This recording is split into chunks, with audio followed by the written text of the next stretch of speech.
का स्थान ऊंचा है। मनुष्य के ऊपर बार बार उसका मन हावी होने की चेष्टा करता है, पर अपने ज्ञान के बल पर विवेकशील मनुष्य मन को कभी अपने ऊपर हावी नहीं होने देता। मन अगर रथ है तो ज्ञान सारथी, बिना सारथी रथ अधूरा है। राजा विक्रमादित्य की बात सुन दोनों साधु पूरी तरह आश्वस्त हो खुशी खुशी लौट गए। इतनी कथा सुना सातवीं पुतली कौमुदी राजा भोज से बोली, अगर है आपके अंदर भी ऐसा गुण तो आइए, आपका स्वागत है इस दिव्य सिंहासन पर।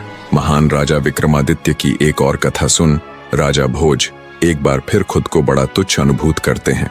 अगले दिन फिर से दरबार सजा। राजा भोज फिर से उस सिंहासन पर विराजने के लिए आए, पर एक बार फिर एक दिव्य प्रकाश के साथ एक और चमत्कारी पुतली तारामती सिंहासन से प्रकट हुई और हमेशा की तरह राजा भोज को सिंहासन पर बैठने से रोकते हुए उन्हें राजा विक्रमादित्य का एक और किस्सा सुनाना प्रारंभ करती है।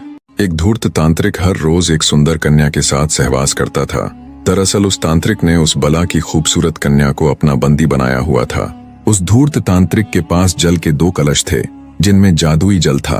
तांत्रिक उनमें से बाएं कलश की पानी की कुछ बूंदें लेकर जब उस सुंदरी पर छिड़कता तो वो एक बंदरिया बन जाती, और जब दाएं तरफ रखे कलश के पानी के कुछ छींटे कन्या रूपी उस बंदरिया के ऊपर फेंकता तो वो वापस अपने असली रूप में आ जाती।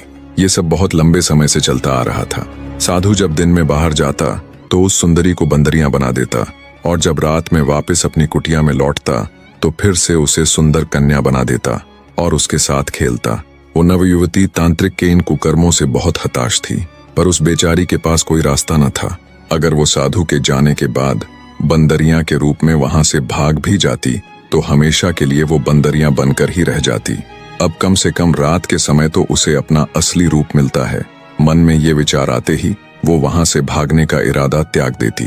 समय बीतता गया। संयोगवश एक दिन शिकार की तलाश में घूमते घूमते राजा विक्रमादित्य उस घने जंगल में आ पहुंचे।